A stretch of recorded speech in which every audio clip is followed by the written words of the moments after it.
And Thank you. Got it. you're a hero, Leslie. All right. And so, and the second way that he uses the word examination is in a very broad sense. We are accustomed to school exams. You had midterms and now we have finals. But when Foucault uses the term examination, and when he talks about it in this section of the book, he's really talking about a whole series of examinations that begin the moment we are born, and as I've playfully said, continue even after we're dead. I will die. I've donated my body to science. And even after Professor Dungy is dead, some graduate students at Charles University and the medical school here will be cutting up my body and examining it, right? Examining it. So when Foucault uses the term examination, he means, one, this spirit about examination that emerges in the Enlightenment and the Enlightenment's preoccupation with the emergence of what we call the normative social, behavioral, and medical sciences. And he's using the word examination in a very broad way. Medical exams, driving exams, credit exams, your credit score, your medical history, your GPA. So the exams is used in a kind of a comprehensive, almost infinite way.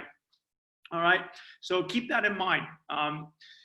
Now, the first thing I want to say, just to introduce this section, one really kind of fun and useful way to kind of get your head not just around how Foucault uses the term examination, but really to understand what Foucault means by how the examination and what it does constructs our subjectivity. We have been saying in a Nietzschean way, but definitely in a Foucaultian way for the last month, that for the postmoderns, whatever subjectivity is or whatever identity is, it's something that's constructed. It's something that is written. It's a text. Subjective personality is a kind of a writing. It's a narrative. And so this is the part where Foucault really kind of talks about that, and we can explain it. So the first thing that I want to do, just in a playful way, to kind of get our heads around this, and it's something that is absolutely intuitive. This is something that is so intuitive to us that we actually forget how kind of deep and powerful and penetrating it is. And so to think very broadly about how Foucault thinks about examination, think about this. Say to yourself, we are the heirs of the Enlightenment. Obviously, we've been talking about that. And we are the heirs of especially the Enlightenment's obsession and with the emergence of what we call science, right? And the emergence of what we've been calling in the class the normative, social, behavioral, and medical sciences, right? And in the Enlightenment, beginning in the 1650s, beginning with Galileo, right, in the late 1500s, but really picking up speed in the 1600s, but really developing in the late 17, 18, 1900s, you get the emergence of science, what we very loosely call science now, or a political science, economics as science, history as science, politics as science, sociology as science, psychiatry as science, criminology as science, child development and psychiatry as science, right? All of these types of normative, sort of social, behavioral, medical sciences emerge in the Enlightenment. In fact, as we said a month ago, that is one of the three core pillars of the Enlightenment system of thought itself. And if you were to ask someone, if we were to ask each other, if I were to ask you,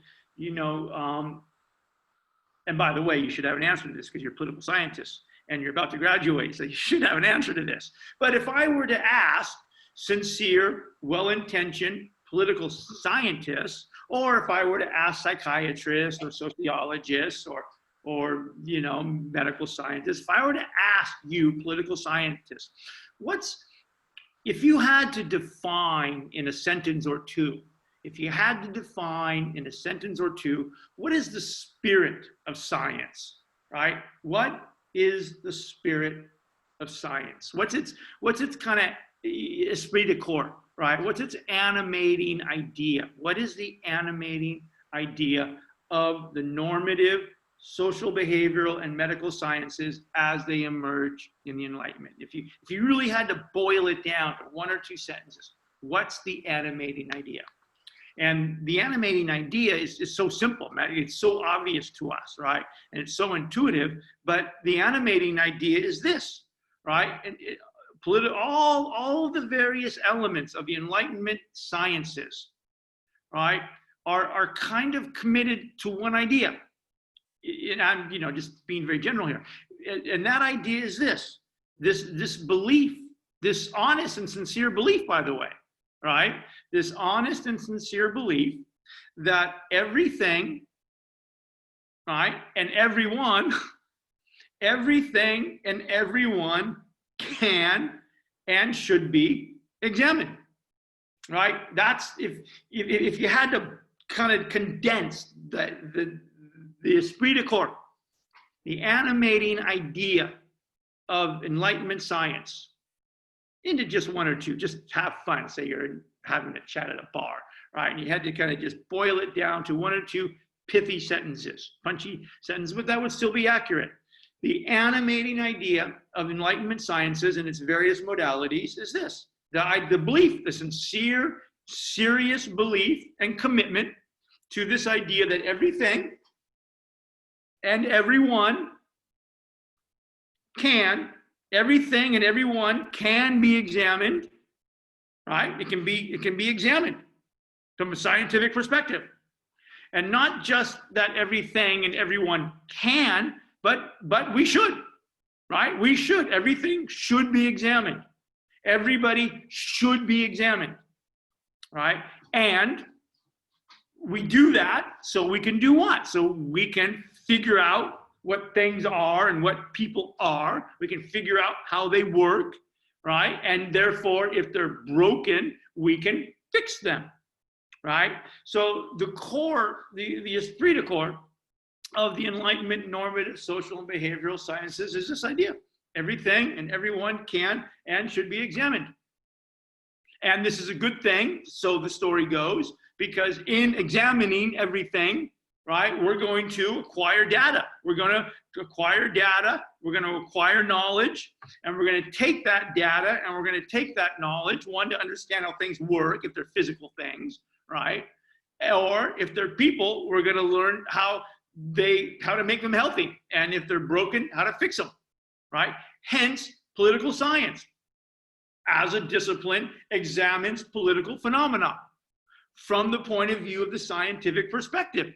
It acquires data about this stuff. It acquires knowledge. It does research. And in conducting research and acquiring data, it looks to where things break down. Why do democracies break down? Why do trickle-down economies not work? Whatever it is, right? Why do a certain segment of the population who's age, this age and this gender, vote or don't vote? We examine political phenomena from a scientific point of view, extract data, do research, and try to understand those things and how to optimize them if they're deficient. And so that's the spirit. Everything and everyone can and should be examined. And we do that research, we collect that data to fix things, to understand how they work and fix things. And that is the essence of the Enlightenment. And it's kind of preoccupation with the emergence that take place all throughout Western Europe and the United States in the 1800s and the 1900s. And of course, you guys are the last and the most recent instance. You're all going to graduate next semester, and you're political science majors. You've been trained to observe political phenomena, right? And to analyze it, to acquire the data, analyze it, and do research, and then provide solutions to optimize how things work, especially if they're broken. How do you fix broken families? How do you fix democracies? How do you fix inefficient curve demands in economics? How do you fix these things? First of all, what are they, and how do you fix them if they need fixing? So that's it. Everything can and should be examined. Now here's the key.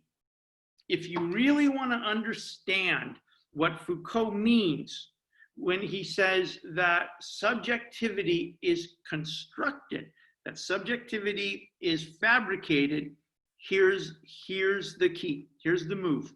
All right. So we first said that according to the Enlightenment, it's esprit de corps. Everything and everyone can and should be examined. Right? We agree to that.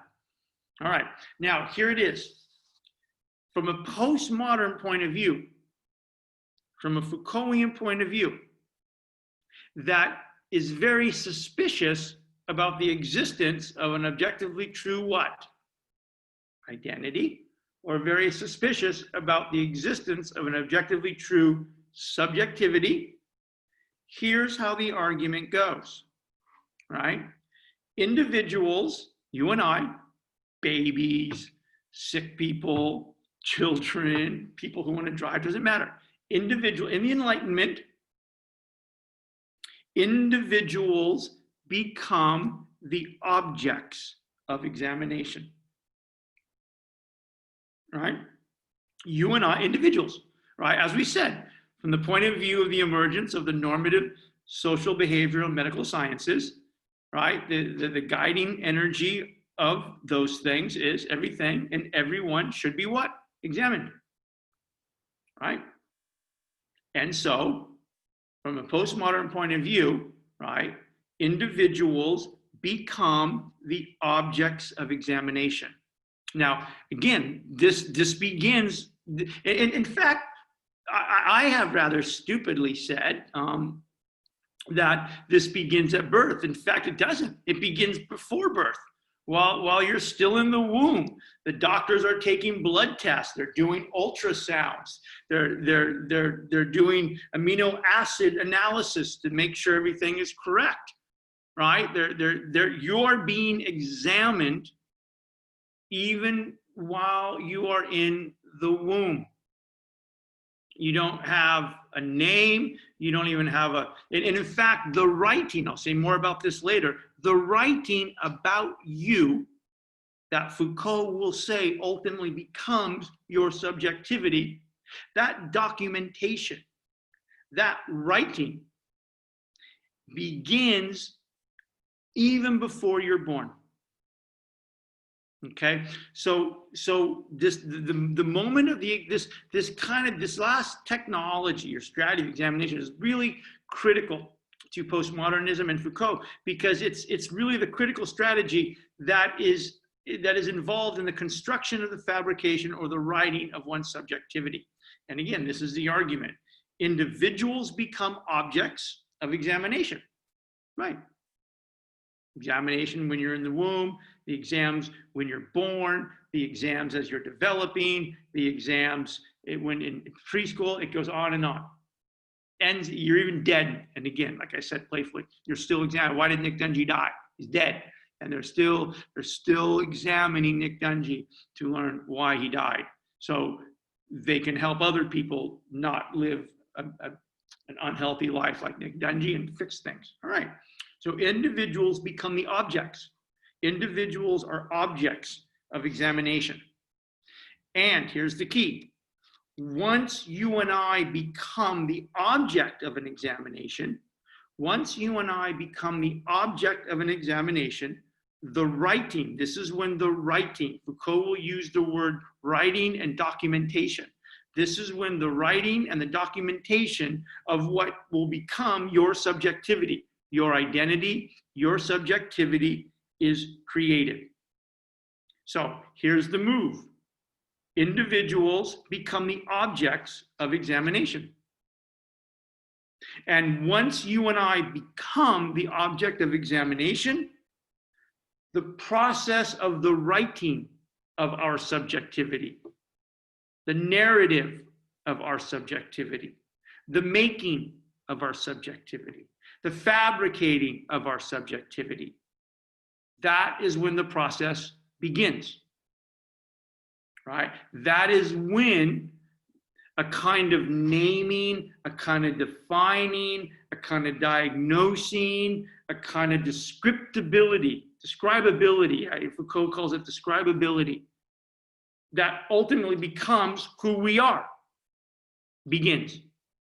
So humans become objects of examination. And once you become, and again, think about it, right? The doctor, just go back to the womb example, right? Even before you're born, you're the object of an examination. And what's the doctor doing, right? The doctor's performing tests. The doctor's doing an examination of the amino fluids, right? And the heartbeat, and they're doing the ultrasound, they're taking a blood test, and they're performing examinations on you. And what are they doing? They are acquiring data, and they're writing, okay, all right, amino acid fluid is healthy, it's normal, it's in this range, 0.08 and 0.98, okay, it's in this range. We've got the ultrasound there, and there's a little heartbeat, yeah, that looks normal, oop, might be a problem with some of the thin blood here, right? And so what are they? They're literally writing, they are already writing your description. This is a description, you are becoming describable.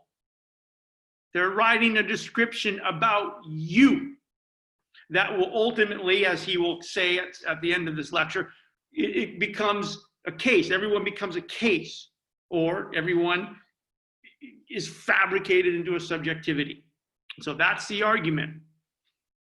Individuals become the objects of examination. And once you and I become the objects of examination, the writing, the describability, the narrativity of what will become our subjectivity begins. And this process goes on all the way until after we're dead. All right, so that's the move. All right, so let's follow the argument. All right, so if you have the outline, there are kind of three movements that I've identified that are the most important. There are kind of three movements. One is objectification, right? The examination, right? When we are when we are being examined, we're an object. We're becoming objectified, right? And that's what objectification means. In being an object of examination, we are objectified. And in being objectified and written, our subjectivity is produced, it's fabricated. This is the postmodern account of how subjectivity is both the effect of power and, because it constructs a certain kind of subjectivity, a vehicle of power, all right? So the first thing we'll talk about is objectification, right? And the examination transformed the economy of visibility into an exercise of power, right? And again, so from the Foucaultian point of view, right, this idea of being examined, this idea of being the object of an examination is an exercise of power. This is the third strategy in a series of independent and interdependent strategies called disciplinary power that are operating on us, right? And so on page 184, Foucault writes, the examination, and again, using the term very broadly, right? From the exams in the womb to the post-mortem exam, the autopsies. The examination combines the techniques of an observing hierarchy, right? Right, because I'm examining you, the doctors are examining the patients, the social workers are examining the dysfunctional family, the guards are examining and observing the prisoners. That's what he means. The examination combines the techniques of an observing hierarchy and those of a normalizing judgment, right? And again, I have been suggesting in various ways since we've begun, I have called the emergence of the various the science disciplines in the Enlightenment. I've used the adjective normative, right? I have said repeatedly, the emergence of the normative, the emergence of the normative, social, behavioral, and medical sciences, right? And what that normative means, it's there for a purpose. It's not just a kind of rhetorical, poetic flair. It means this idea that the buried inside the esprit de corps of the examination and making individuals objects is this idea to understand how they work and then how to make things healthy. There's a kind of a normative, there's a beneficial, a positive orientation to this. It's not neutral. It's not sort of value neutral, right? There's a goal here, right?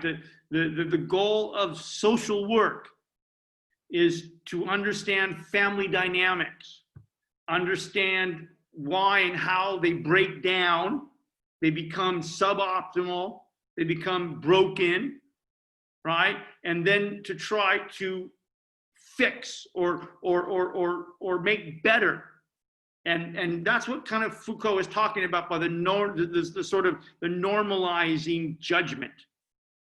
Okay, so the examination combines the techniques of an observing hierarchy and those of a normalizing judgment.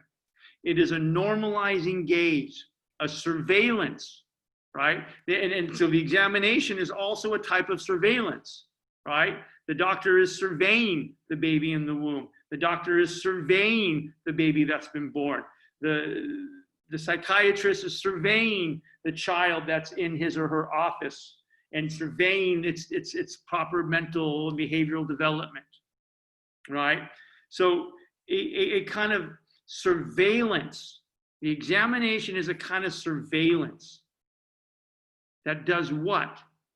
That makes it possible to qualify, to classify, and to punish, right? So there you go. So what does the examination do?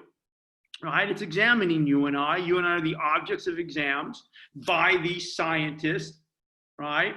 And what are they doing? They're looking at us, right? And they're qualifying us. They're in a way they're writing. They're getting data, right? And they're naming, they're qualifying, they're classifying. And ultimately we can use this to punish, right? I will have to punish you if you don't write the exam.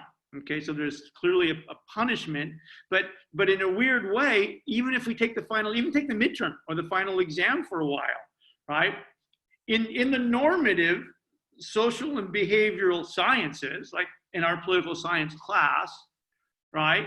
The primary function of the exam isn't necessarily to punish you. I mean, at this point, the punishment's quite small because all of you do the work, you do it pretty damn well, right? The goal isn't really to punish of the exam. The goal is to acquire knowledge, to learn about your aptitude, to kind of qualify and understand where you are, right? To classify, to kind of name and describe the level of your aptitude, to qualify, to name, to describe, and then to classify. Right, you're in the 98 to the 90 range, and you're into the 89 to the 83 range, and you're into the 79 to the 72 range to kind of classify. Right, that's what's happening. It's a writing, it's a qualifying, and a writing, and a describing, and a classifying, and all of those things are operating as power, and this power is constructing your subjectivity. You're an A student, you're a B student, now you're a C student, right? Right? We start to talk in big languages like this, right? They're normal, they're deviant, they're underdeveloped, they're healthy. A surveillance that makes it possible to qualify, to classify, and to punish. The examination establishes over individuals, right? And that's what I mean earlier. When I said, look, You and I have become the object of examination. And so Foucault just kind of rephrases that a little bit. The examination establishes, it effects over individuals a visibility through which one differentiates and judges them. Right? That is why Foucault writes, bottom of page 184, that is why in all the mechanisms of discipline, the first two strategies, right? In all the mechanisms of discipline, the examination is highly ritualized. In it are combined the ceremony of power and the form of experiment. It's beautiful. The deployment of force and the establishment of truth. That is, again, this in a book stuffed with brilliant observations, this is one of them, right? And again, so if we had not read Foucault, and we never read Nietzsche, and we never read any Nietzsche or Foucault or postmodernism, and we were the heirs of this Enlightenment, normative, social and behavioral and medical science system, and we think that this knowledge that we're acquiring is fairly objectively true and good for us, right? When we become the examiners, when we become the social workers, when you become the policy analysts, when you become the school teachers, when you become the prison guards, right? When we become the examiners, right? What we think was we're kind of deploying a kind of power and we're establishing a kind of truth. Now, of course, Foucault is very suspicious of that truth, that he sees that as operating as power. But in many ways, that's why it's so effective. That is why in all the mechanisms of discipline, the examination is highly ritualized. In it are combined the ceremony of power and the form of experiment, the deployment of force, and the establishment of truth. And by the way, now we can come full circle and we can talk about my very bad, my heartbreaking example, right? That we started the semester with, I've talked about several times just to convey an idea.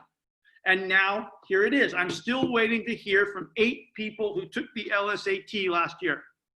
Still waiting. I know they took it. I wrote the letters of recommendation for law school. So I know they took it because I wrote the letters of recommendation. But I haven't heard from them. Right? And why haven't I heard from them? Probably because they didn't do very well. Right? And they think that this damn exam tells some truth about their intelligence. Right? And the establishment of a truth. Right? So again, what are the consequences to our minds, bodies, and our politics from our belief in the objective status of this knowledge and our commitment to its normative practices and to our establishment of the truth? You and I look at the Enlightenment as fairly objectively true and good for us. The establishment of a truth. What are the effects? And if we suspend our belief in that truth, we then look at the establishment of a truth, not as something objectively true and good for us, but as a kind of power conveyed through the examination that names and judges and classifies and normalizes, and if it has to, it punishes. At the heart, at the very center, bottom of 184, at the heart of the procedures of discipline. And when he speaks like that, the procedures of discipline, he's talking about all 3 of the strategies and techniques operating, the procedures of discipline. At the heart of the procedures of discipline, it manifests, here we go, it creates, it manifests the subjection. It creates the subjection of those who are perceived as objects and the objectification of those who are subjected. That's the key. That's what we were just talking about a few minutes ago.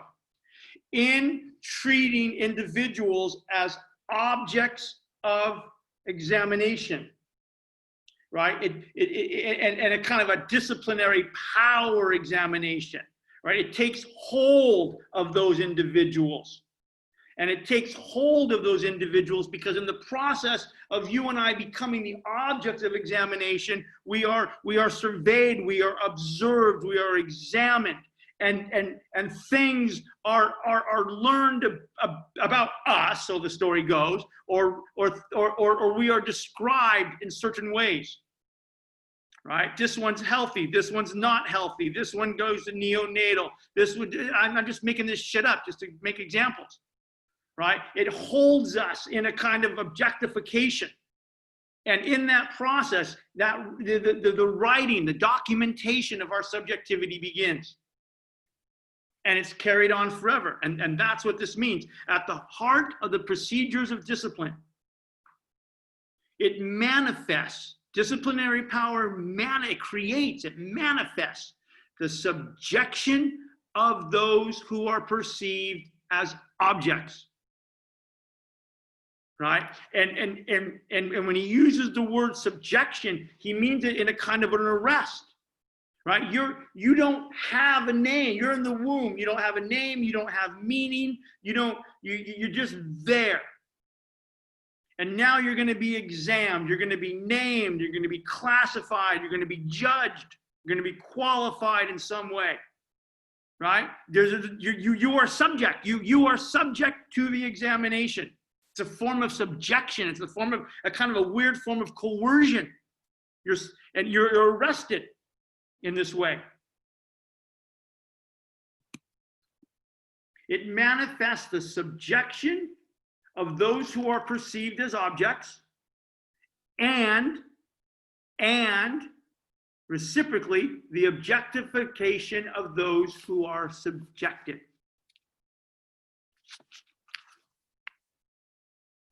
The superimposition of the power relations and knowledge relations assumes in the examination all its visible brilliance.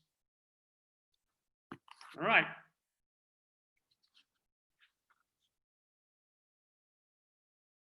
Page 186.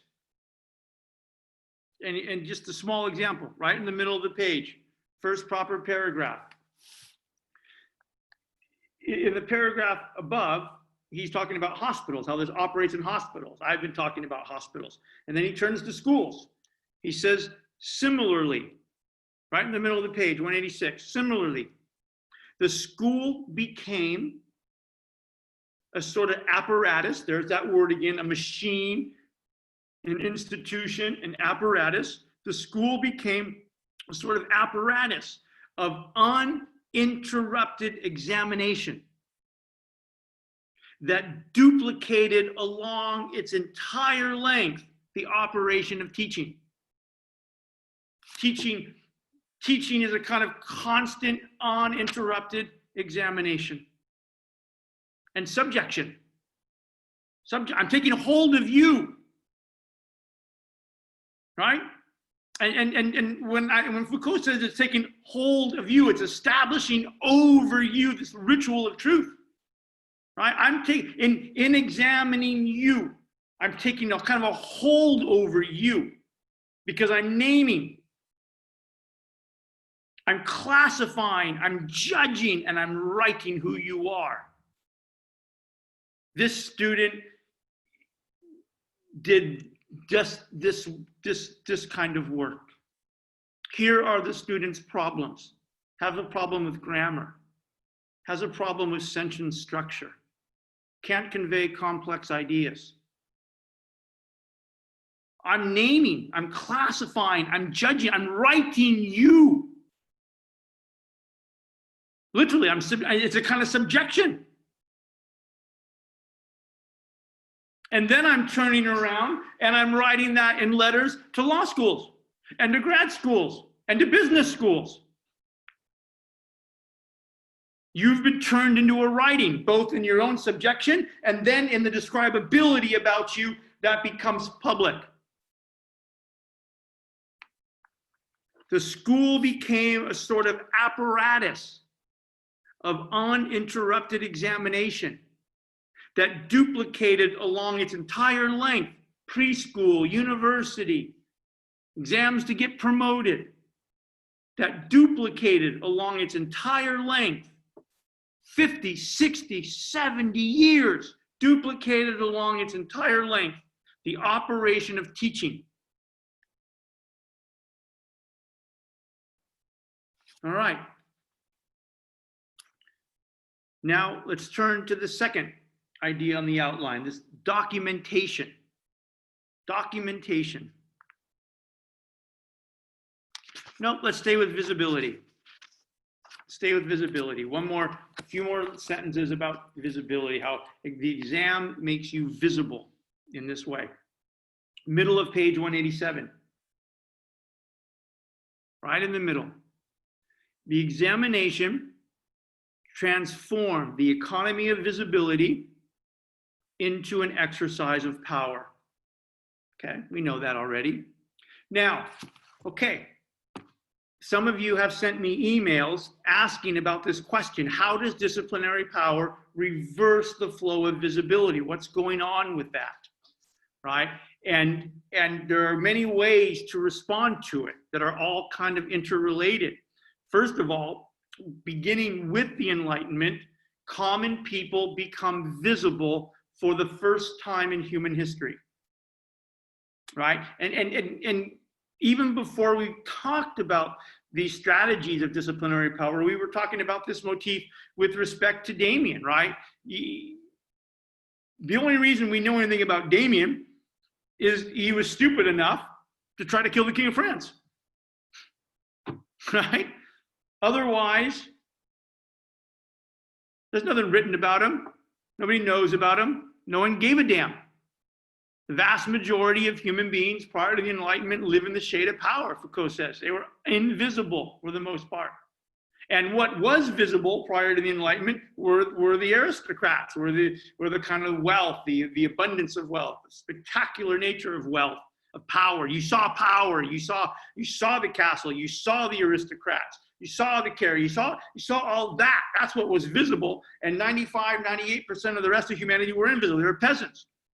Untrained, uneducated, invisible. No one, and invisible in the sense that there was nothing written about him. No one cared about him. No one educated him. No one really trained him. No one wrote anything about him. They were invisible. And the Enlightenment reverses the flow of visibility. Now common people are visible. All right? And the examination is one of the key and sort of defining moments of that. So the examination transformed the economy of visibility into a kind of power, an exercise of power.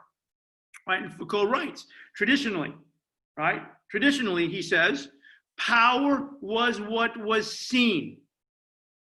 The king was seen. The wealth was seen. The aristocracy was seen. Traditionally, prior to the Enlightenment, prior to disciplinary power, power was what was seen, what was shown, and what was manifest. Okay? Right? The king was visible. Damien, who was invisible, became kind of visible for about a day before they hacked his body up because he tried to do something stupid. But here we go. Disciplinary power, on the other hand, here we go, is exercised through its invisibility. Disciplinary power is exercised through its invisibility. At the same time, it imposes on those whom it subjects a principle of compulsory visibility. Okay, I want to just take a few minutes to talk about this because this is really important. Why does Foucault say that disciplinary power is exercised through its invisibility? Because there are 2 points here. One, disciplinary power makes common people visible, but disciplinary power operates through its invisibility. What the hell does that mean? Here's the key.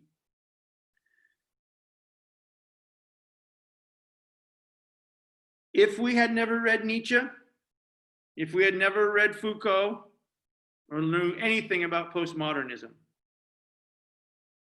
if we were the good, sincere heirs of the Enlightenment tradition,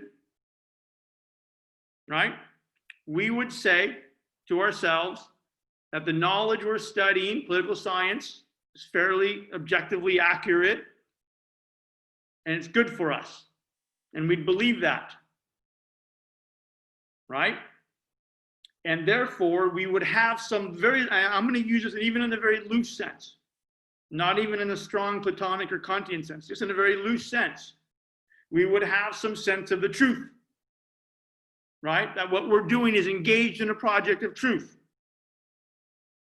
Okay? And again, I'm not mocking or being cynical. That's the story we tell ourselves. And therefore, we don't see what is happening to us as an exercise of what? Power. Beautiful, Ruth. We don't see what's happening as an exercise of power. In fact, it is very common for us, and you see this everywhere.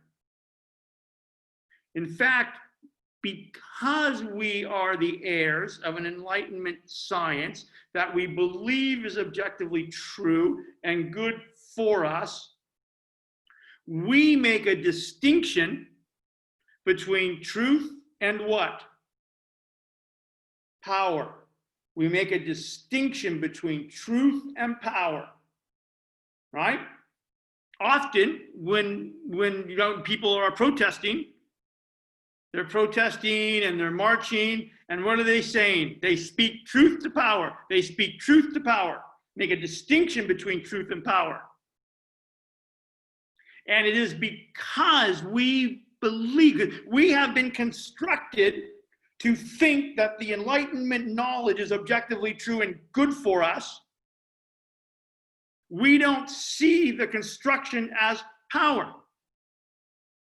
That's what Foucault means when he says it operates in an invisible way. So for example, funny example, and this happens all the time at the university, right? This happens every day at the university. It's happened to me, I don't know how many times. Or I'll just use myself as a silly example. This actually hasn't literally happened to me. It hasn't. But I'll use myself as an example.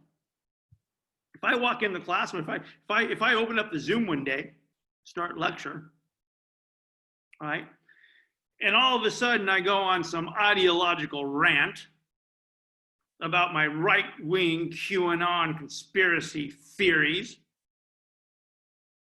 and my misogyny, my racism, just venting, just throwing things in the mix, right? I come in the classroom. This is a classroom. You've come to the classroom expecting to get what?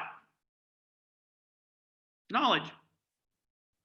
Whatever fairly objectively true knowledge Professor Dungy has about political theory. You've come here to be educated in this Enlightenment institution, and I'm supposed to come here and deliver knowledge.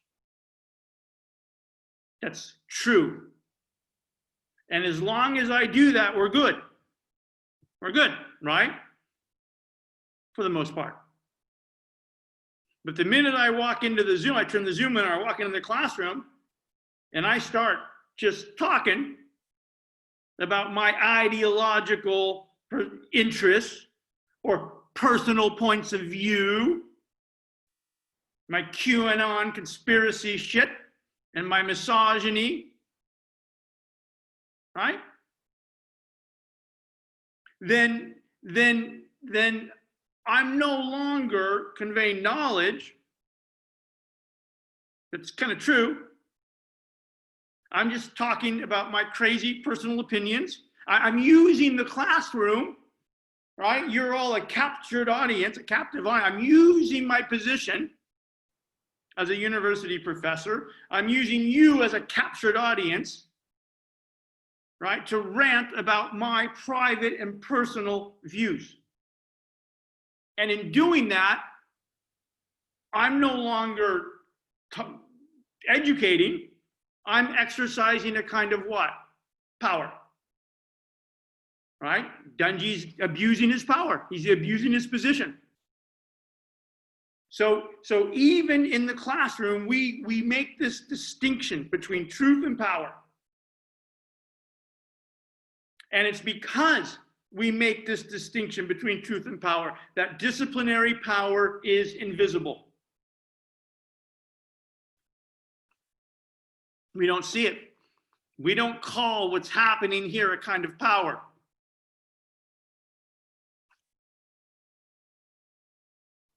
Disciplinary power, on the other hand, is exercised through its invisibility.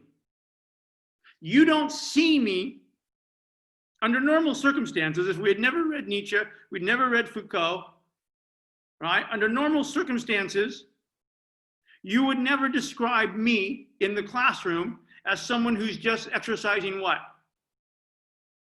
Power. That's right. Perfect. That's right. So I become, the power that I'm conveying becomes kind of invisible. That's what that means. Disciplinary power, on the other hand, is exercised through its invisibility.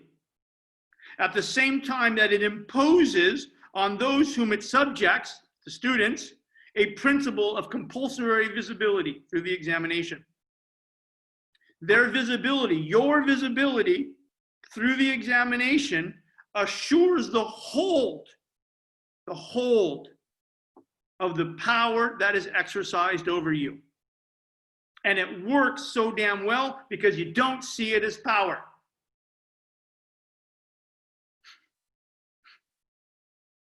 It is the fact of being constantly seen, of being able always to be seen through the examination, through hierarchical observation, that maintains the disciplined individual in his or her subjection. And the examination is the technique by which power imposes a kind of objectification on individuals.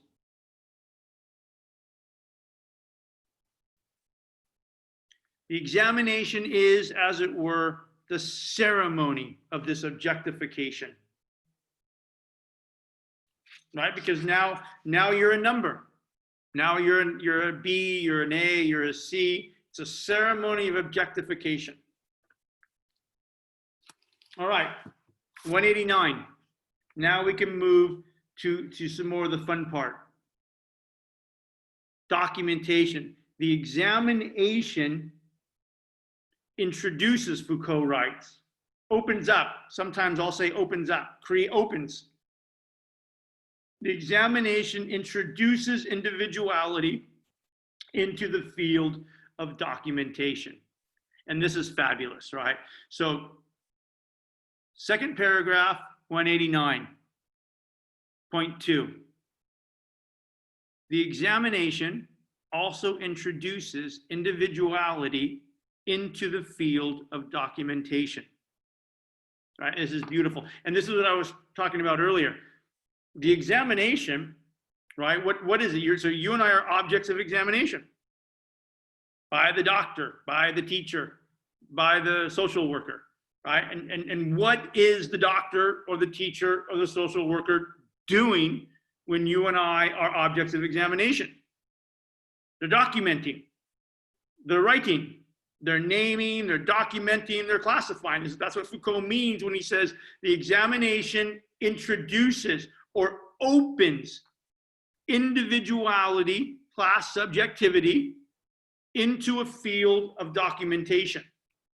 In fact, if you wanted to be playful about this, your entire subjectivity, my entire subjectivity, is nothing but the entire history of documents written about us from the time before we were born to even after we're dead. Documents, documentation. Right?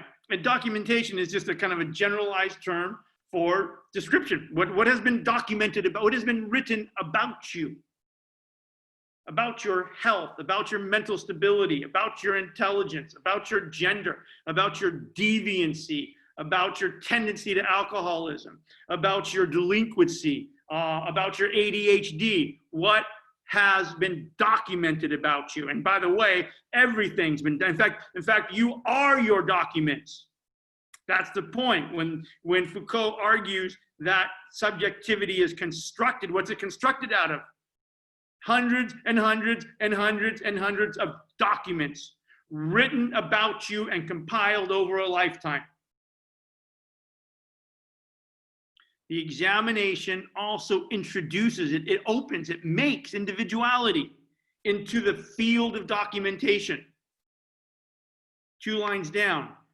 The examination that places individuals in a field of surveillance also situates them in a network of writing. There it is. The postmodern, the playful postmodern idea that subjectivity is discursive. That subjectivity is a kind of writing. It's a kind of narrative, right? They mean it both in kind of a serious and a playful way. That's why Derrida famously said, there's nothing outside the text, right? Subjectivity has been written. Your subjectivity, the examination has documented every moment and everything about you for your entire life. And that documentation is a kind of naming and a description, a describability, Foucault says, a writing that ultimately comes to comprise in this kind of generalized, holistic sense, your subjectivity, who the fuck you actually are. You're not something objectively true, you're actually a narrative. You're the kind of generalized collection of the documents that have produced and written about you, about everything, about your gender, about your health, your deviancy, your sickness, your LSAT scores, your aptitude test, your IQ test, your credit score. Subjectivity is opened in the phenomena of documentation and writing. The examination that places individuals in a field of surveillance also situates them in a network of writing. And by the way, that network, a field of relationships of power, of words and meanings and values, a network of writing, right? Nominalism, a network of writing. Language is a human invention and a simultaneously an exercise of what? Power, a network of writing. You are a network of things that have been written about you. It engages them, it engages individuals in a whole mass of documents that capture and fix them. There you go. That capture and fix them. This is who you are. This is your LSAT score. This is your IQ. This is your health. This is your depression. This is your ADHD. This is your sexual tendencies. This is your driving score. This is your credit score. You don't get a loan, sorry. You don't get a loan. Why? Well, all these fucking documents have told me in the past you didn't pay shit back. You don't get a loan. Because it's documented that you can't play the game, whatever the fucking game is. Or you go to Harvard and you go to the Glendale School of Law. Why? Well, here's the documents from the exam.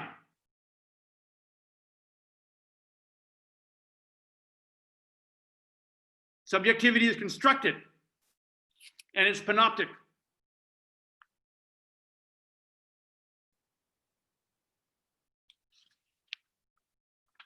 (191). Now the third point on the outline.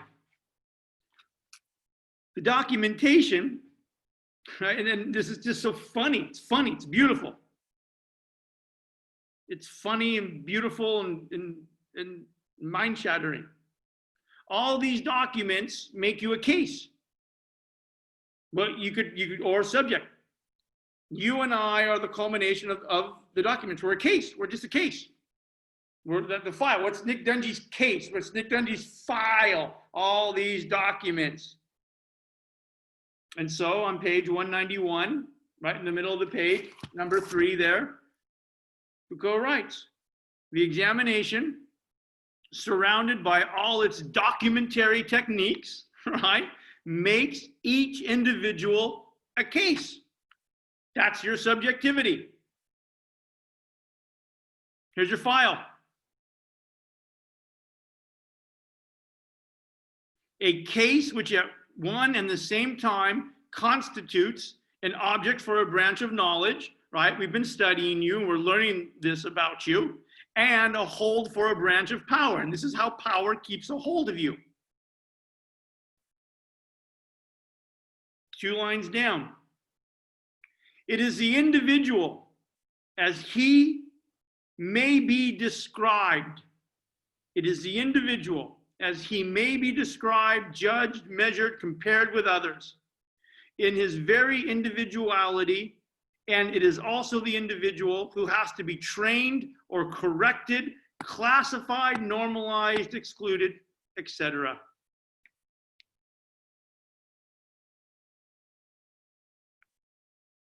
So the Enlightenment, disciplinary power, turns everyday lives into something that are written. And so, again, in this next paragraph, he's playing with this reversal of visibility thing. And so he gives you another example. For a long time, prior to the Enlightenment, for a long time, right? Last paragraph, bottom of 191. For a long time, thousands of years before the 1700s, right? For a long time, ordinary individuality, you, me, the peasants, the feudal serfs, for a long time, ordinary individuality, the everyday individuality of everybody, 98% of humanity, remained, here we go, remained below the threshold of description. Right? There's no description of Damien's birth. There's no description of Damien's blood test. There's no description of Damien's aptitude. There's no description of whether Damien had ADHD. There's no description from the social worker whether Damien was born in a violent family and was raised poorly. No description. For a long time, ordinary individuality, the everyday individuality of everybody, 98% of humanity, remained below the threshold of description. For a very long time, to be looked at. Prior to the Enlightenment, to be looked at, observed, described in detail, followed from day to day by an uninterrupted writing was a privilege. Right? So who was written about? Wealthy people, famous people, aristocratic people, right? My favorite example is Tolstoy's War and Peace, right? One of the most important novels ever written, 1,500 pages long. It's about one of the great events in human history, Napoleon's failed invasion of Russia. Right? One of the great novels ever written about one of the most important moments in modern history. 1,500-page novel. And it's about 8 people. The whole damn novel is about 8 people. All right. The chronicle of a man, the account of his life, his history, written as he lived out his life, formed parts of the rituals of power in the old day. Disciplinary methods reversed the relationship, lowered the threshold of describable individuality, right? The Enlightenment reverses the flow of visibility. Now you are visible. You are being examined. You are being written about. You are being documented, and you're being fabricated. And made of this description a means of control and a method of domination. That's you. It is no longer a monument for future memory, but a document of possible use. It takes hold of you, to use you, to make you economically efficient and politically obedient. And this new, bottom of the 191, and this new describability, there's that word, this describability, this narrativity, this writing. And this new describability is all the more marked, it's all the more significant in that the disciplinary framework is a strict one. Here we go. The child, the patient, the madman, the prisoner were to become, with increasing ease from the 18th century and according to a curve which is that of the mechanisms of discipline, the object of individual descriptions and biographical accounts. You are a case. Your subjectivity is the culmination of all of these documents. You are a series of documents. You are not an objectively true thing.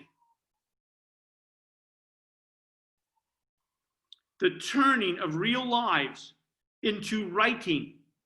This is so beautiful. The turning of real lives into writing is no longer a procedure for the aristocratic. It functions as a procedure of objectification and subjection.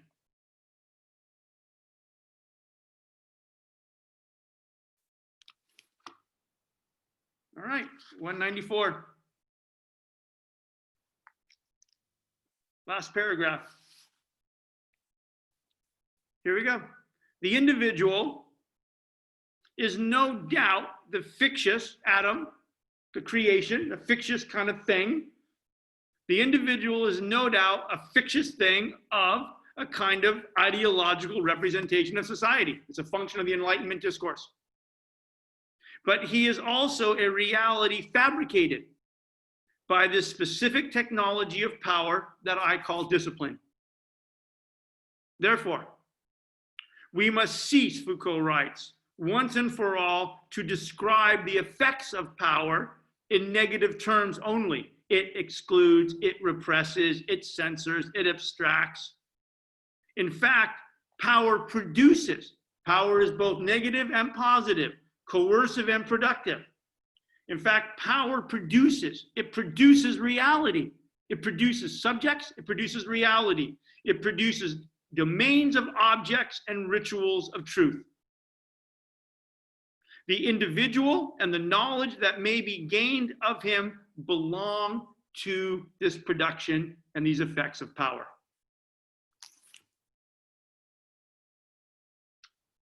All right. I cannot express sincerely enough or clearly enough or dramatically enough what a joy it has been to spend the last 15 weeks with you. I am just so damn proud of all of you under the most extraordinary and challenging circumstances. You guys have produced the most wonderful work and you have thrived. And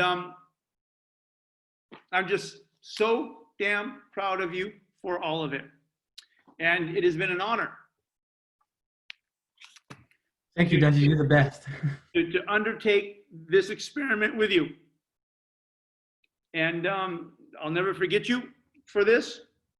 And all of you have just distinguished yourselves beyond measure for how you've shown up, thought deeply and powerfully, found time to love each other and be good to each other. And this is one of the experiences I'll never forget. So thank you, all of you. Unconditional love for all of you and your families. And exam is due next week, and we'll see you on the other side. Love you guys. Thank you very Thank you much, for Nash. everything, Professor. Goodbye, Thanks, Professor. Professor. Thank you, Professor. Bye, Dungey. Professor.